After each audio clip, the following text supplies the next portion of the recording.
Bueno, entonces vamos a arrancar con la clase de hoy, ¿ya?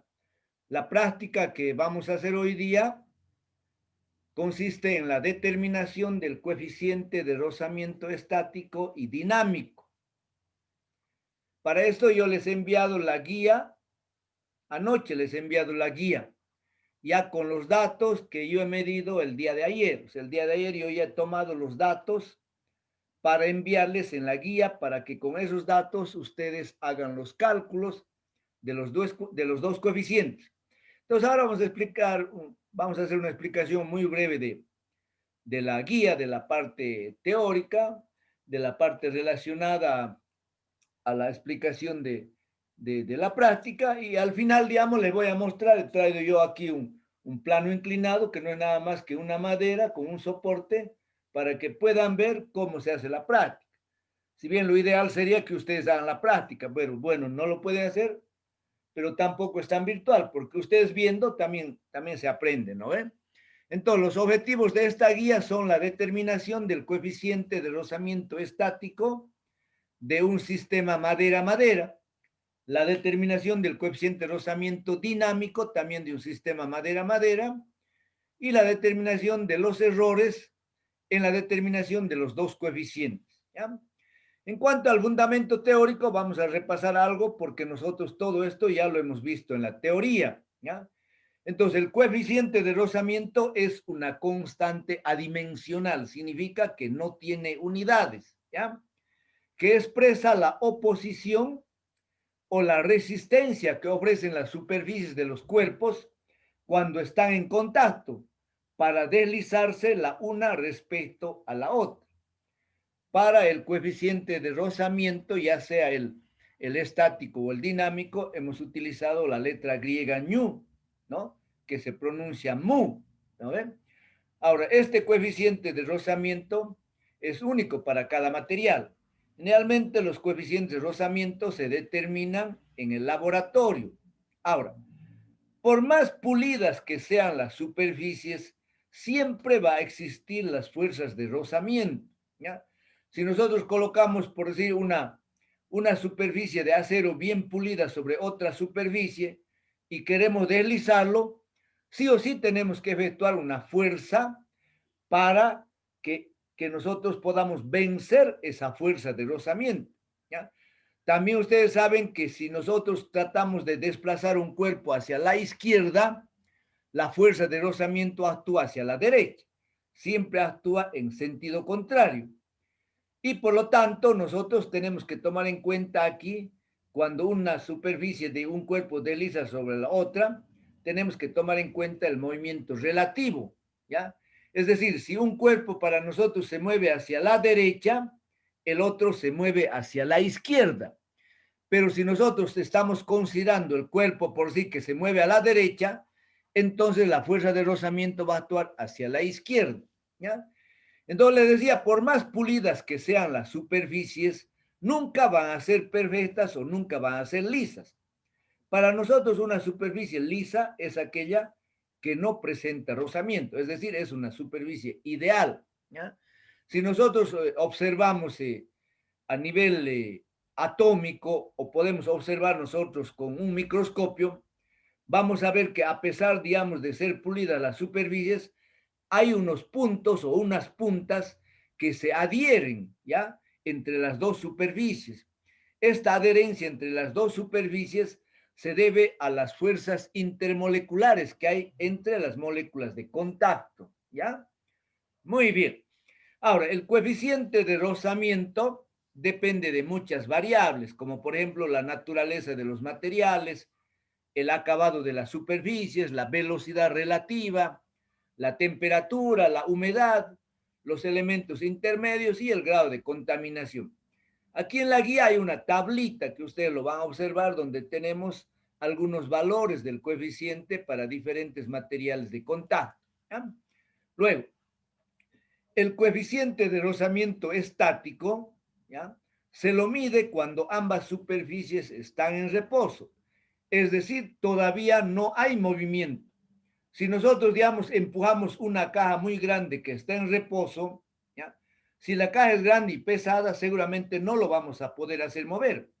Pero el momento que nosotros empujamos, ya actúa la fuerza de rozamiento. Y por lo tanto, esa fuerza de rozamiento actúa, ¿por qué? Porque hay un coeficiente de rozamiento en el contacto de las dos superficies, ¿ya? Entonces, el cuerpo o la caja no se mueve, pero ya está actuando la fuerza de rozamiento y por ende el coeficiente de rozamiento. Ahora, el coeficiente de rozamiento dinámico aparece cuando el cuerpo está en movimiento y por lo tanto también se lo tendría que medir cuando las superficies tienen movimiento relativo una respecto a otra, ¿ya? Nosotros en la medición de los dos coeficientes vamos a considerar en primer lugar que está en reposo y luego que tiene movimiento con velocidad constante, ¿ya? Muy bien. Ahora, se ha demostrado experimentalmente que el coeficiente de rozamiento dinámico es menor que el coeficiente de rozamiento estático. Y esto se puede comprender de la siguiente manera, ¿ya? Siempre va a ser más difícil empujar un auto que está en reposo a mantener el movimiento cuando ya se ha movido el auto. A veces, digamos, nos plantamos, necesitamos que nos ayuden para empujar el auto. Entonces necesitamos 3 personas o 4 personas para empezar el movimiento del auto. Pero una vez de que está en movimiento, suficiente 2 personas o una persona puede mantener el movimiento, ¿no? Todo eso demuestra de que el coeficiente de rozamiento dinámico siempre es menor que el coeficiente de rozamiento estático. Ahora, cuando nosotros tenemos dos superficies, ¿ya?, en contacto, y si una de ellas se desliza respecto a la otra, entonces aparecen las fuerzas de rozamiento, ¿ya? Estas fuerzas de rozamiento son proporcionales a la fuerza normal. ¿Y qué es la fuerza normal? Es la fuerza de reacción que ejerce la superficie sobre el cuerpo que está apoyado, ¿ya? Entonces, esa fuerza de rozamiento es proporcional a la normal. Para que se cumpla esa proporcionalidad, se ha tenido que encontrar en el laboratorio una constante de proporcionalidad. Y justamente esa constante de proporcionalidad es lo que nosotros conocemos con el nombre de coeficiente de rozamiento. Entonces, la fuerza de rozamiento es igual al coeficiente de rozamiento por la fuerza normal, ¿ya? Entonces, ñu es la constante de proporcionalidad. Y vemos que la fuerza de rozamiento depende sobre todo del valor de la normal, ¿ya? Ahora, nosotros en el laboratorio vamos a determinar el coeficiente de rozamiento del sistema madera-madera. Vamos a trabajar con una tabla de madera, que es un plano inclinado, ¿ya? Y con un bloquecito de madera que lo vamos a hacer deslizar encima del plano.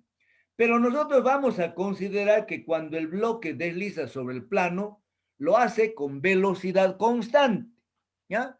Por eso, si nosotros hacemos una sumatoria de fuerza en el eje Y o una sumatoria de fuerza en el eje X, siempre va a ser igual a cero, porque para nosotros el bloque va a estar en equilibrio, ¿ya? Entonces, si ustedes ya saben, si recuerdan cuando hemos resuelto los problemas de estática, cuando teníamos un cuerpo que está deslizando o está a punto de deslizar en un plano inclinado. Entonces, las fuerzas que actúan son el peso, la fuerza, si en este caso el bloque trata de deslizar por el plano, ¿no ven? Entonces, tenemos el peso, la fuerza de rozamiento y la normal, que es la fuerza de reacción, que es el plano sobre el cuerpo. Este ángulo tita que forma el plano inclinado con la horizontal, que lo estamos representando con la letra alfa, se reproduce aquí, no está anotado, entre el eje Y y la vertical del peso. Por lo tanto, este peso tiene dos componentes. Una componente P coseno de tita, que se va a igualar con la normal, y otra componente P seno de tita, que en este caso se tendrá que igualar con la fuerza de rozamiento. ¿No ven? Muy bien. Entonces, hemos dicho que la normal es igual a P coseno de tita. También sabemos que la fuerza de rozamiento es ñu por la normal. Entonces, la fuerza de rozamiento será ñu por P coseno de alfa, ¿ya? En la sumatoria de fuerzas en la dirección X, ¿ya? Tenemos la componente del peso hacia abajo, ¿no ve? Px menos Fr igual a 0. Entonces, la fuerza de rozamiento aquí es igual a la componente en la dirección X del peso, que será P seno de alfa. Pero la fuerza de rozamiento, de acuerdo a esta ecuación, es ñu P coseno de alfa. Entonces tenemos que ñu P coseno de alfa es igual a P seno de alfa. La P, es decir, el peso se anula, y de aquí seno sobre coseno es igual a la tangente de alfa. Pero si nosotros analizamos aquí un triángulo rectángulo, ¿ya?, cuya altura es h y cuya distancia horizontal es d, entonces la tangente del ángulo alfa es igual al cateto opuesto sobre el cateto adyacente. Es decir, la altura h sobre la distancia d. Entonces, si el coeficiente de rozamiento es igual a la tangente del ángulo alfa y la tangente del ángulo alfa es igual a h sobre d, entonces nosotros al medir el valor de h y al medir el valor de d, podemos calcular el coeficiente de rozamiento con esta expresión, que ñu es igual a h sobre d. Entonces, esa es la ecuación que vamos a utilizar nosotros para calcular el coeficiente de rozamiento. Entonces, lo único que hacemos es medir los valores de h y medir los valores de d. Entonces, el material para esta práctica es el siguiente: un soporte metálico, una superficie plana de madera, que es un plano inclinado, un bloquecito de madera y una regla o un par de reglas, ¿ya? Para el procedimiento, yo lo voy a explicar aquí en la práctica, diremos así, en forma real, ¿no? Ahorita voy a cambiar yo de cámara para que ustedes puedan observar ya mi laboratorio, ¿ya? Entonces voy a explicarlo ahí cómo se ha procedido para la determinación del coeficiente estático y el coeficiente cinético o dinámico, ¿ya? Entonces más se llama dinámico que cinético, pero es lo mismo, cinético y dinámico significa movimiento, ¿ya? Entonces, lo que hemos hecho es, hemos medido 5 valores de la altura y 5 valores de la distancia, tanto para la determinación del coeficiente de rozamiento estático como para el coeficiente de rozamiento dinámico. Entonces ustedes con esos 5 valores van a determinar, ¿qué es lo primero? A ver, voy a explicar qué es lo que van a hacer para la determinación del coeficiente de rozamiento estático. Entonces, estos 5 valores de h y los 5 valores de d lo trasladan a esta tabla, ¿no ven? Luego, ¿qué vamos a hacer? Sacamos el h promedio, sacamos el d promedio, es decir, el promedio de la altura, el promedio de la distancia, ¿ya? Luego sacamos aquí la sumatoria de h, la sumatoria de d. Luego aquí elevamos al cuadrado, es decir, el valor de h lo elevamos al cuadrado, el valor de d lo elevamos al cuadrado, los 5 valores elevamos al cuadrado y luego sumamos los d's al cuadrado y los h's al cuadrado. Y aquí en el lado derecho tienen las fórmulas para calcular, ¿eh? El coeficiente promedio va a ser igual a ¿qué? A h promedio sobre d promedio. El error de la distancia horizontal va a ser igual a raíz cuadrada. Aquí dice la sumatoria de d al cuadrado. Entonces tenemos que sumar esto, la sumatoria de d, menos la sumatoria de d, que es esto, pero ahora elevado al cuadrado dividido 5. Todo esto dividido 5 por 5 menos 1. Y de la misma forma el error de la altura, raíz cuadrada de sumatoria de los h's al cuadrado, es decir, de estos h's al cuadrado, menos la sumatoria de los h's. Aquí va a estar la sumatoria de los h's en la segunda columna. Dividido 5 y todo eso dividido 5 por 5 menos 1.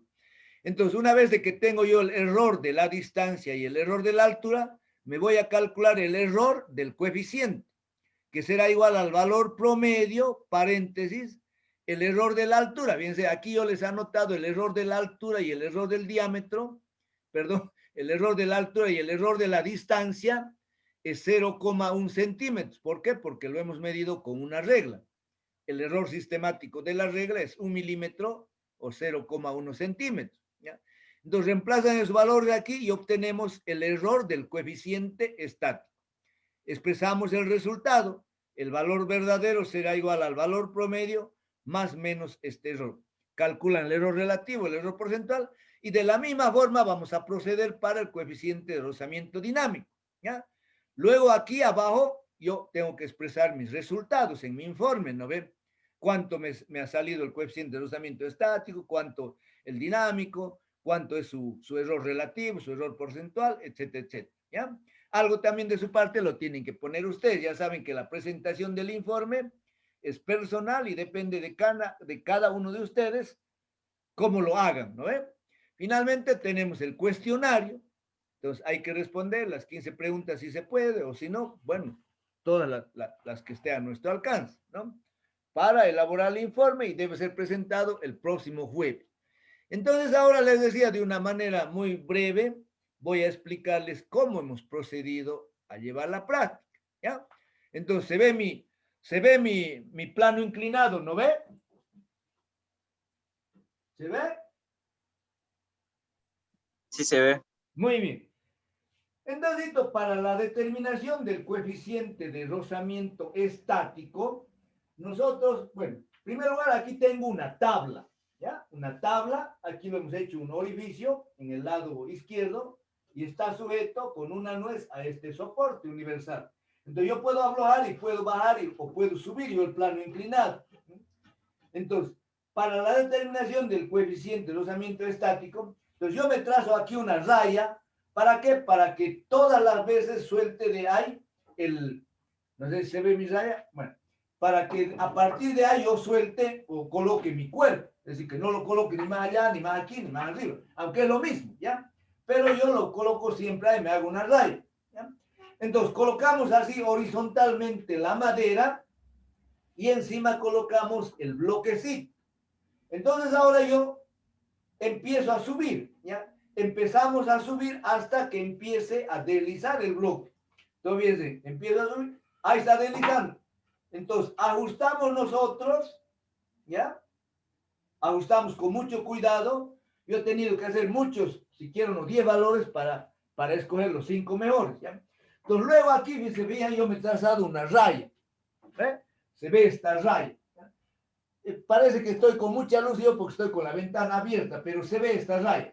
Entonces, a partir de aquí yo voy a tener mi triángulo. Entonces, yo coloco aquí, ¿ya? Esta regla tiene el 0 aquí justamente en el borde, ¿ya? Entonces, porque las otras reglas no tienen. Entonces, agarro yo y voy a controlar yo esta altura, voy a medir, ¿ya? Entonces, esta altura hasta aquí es 20 centímetros ahorita. Es entonces la altura vertical, 20 centímetros, y con esta regla yo tengo que medir la distancia horizontal que hay desde aquí hasta donde comienza el plano inclinado, ¿no? Entonces yo tengo que tener el cateto opuesto y el cateto adyacente, la altura h y la distancia d. Entonces anoto yo, Dios, para una distancia vertical h igual a 20 centímetros, entonces yo tengo una distancia de 43,5 centímetros. Bueno, tengo un valor, ¿no? Entonces nuevamente hacemos lo mismo, ¿ya? Otra vez bajamos la madera hasta lo más horizontal que se pueda. Entonces coloco yo nuevamente el bloque, ¿ya? Y otra vez ahora despacito empiezo a elevar. Ahí está deslizando, ¿no? Entonces ajusto nuevamente, ¿ya? Mido el segundo valor de H, ¿ya? Entonces yo mido el segundo valor de H, entonces digo, digamos, 18. Ahora tengo allá 44. Entonces anoto 18, 44. Y así, digamos, ya uno más vamos a hacer. Entonces agarro, otra vez coloco. Y otra vez empiezo a elevar. La práctica es fácil. Ahí está. ¿Eh? Entonces ajustamos con mucho cuidado para que no se mueva. Entonces medimos nuevamente la altura, ¿ya? Y medimos la distancia horizontal. Entonces de esa manera tenemos 5 valores de H y 5 valores de D. Ahora, para el coeficiente de rozamiento dinámico, entonces, ¿qué es lo que hacemos? Colocamos el plano, por decir, a esa altura y colocamos el bloque. Ahora lo tenemos que dar un empujoncito, ¿ya? Si ese empujoncito no sirve, no avanza, ¿no? No avanza. Entonces, ¿qué hacemos? Subimos otro poquito. Ahícito, a ver. Entonces, agarro ahí y le doy un tincacito que llamamos. Nada. Entonces, agarro, subo otro poquito. Ahícito, a ver. Ahora, a ver. Ahora resbala, ¿no ve? Entonces, agarro ahí y mido el valor de H. Entonces, ahora veo que este valor es igual a 16,5. Fíjense, la altura es menor. 16,5 y allá tengo 44. Bueno, agarro otra vez y de nuevo voy a probar. Entonces digo, ay, no pasa nada. A ver, hay más o menos. No sirve, se me resbala. Ahí cito. No sirve, se me resbala. Ahí cito, a ver. Ahora. No sirve. Otro poquitito, ahí cito. A ver. Medio que no me gusta. Entonces así hay que jugarse un rato. Un poquito más, a ver. Ahora a ver. Ahora sí. Entonces agarro yo. Mido nuevamente el valor, digo 16, 17 la altura y H es 44,3, ¿no? Entonces nuevamente hago yo así, a ver, uno más vamos a hacer. Entonces agarro, voy a colocar, ay, a ver. Correcto. Entonces mido nuevamente. Otra vez la altura H, 18. Agarro, mido para allá, 44, 43,5, ¿ya? Entonces, de esa manera tenemos los 5 valores para H, los 5 valores para D. Van a ver ustedes en sus cálculos de que el coeficiente de rozamiento dinámico va a salir siempre menor que el coeficiente de rozamiento estático, ¿no? ¿Por qué? Porque nosotros le estamos dando un impulso y eso hace que las dimensiones sean menores y por lo tanto el ángulo va a ser menor, ¿ya? Bueno, entonces con eso damos por terminada la explicación de la guía y de la práctica número 6, ¿ya? Entonces aquí voy a parar la grabación para que luego ustedes puedan hacer alguna pregunta o alguna consulta.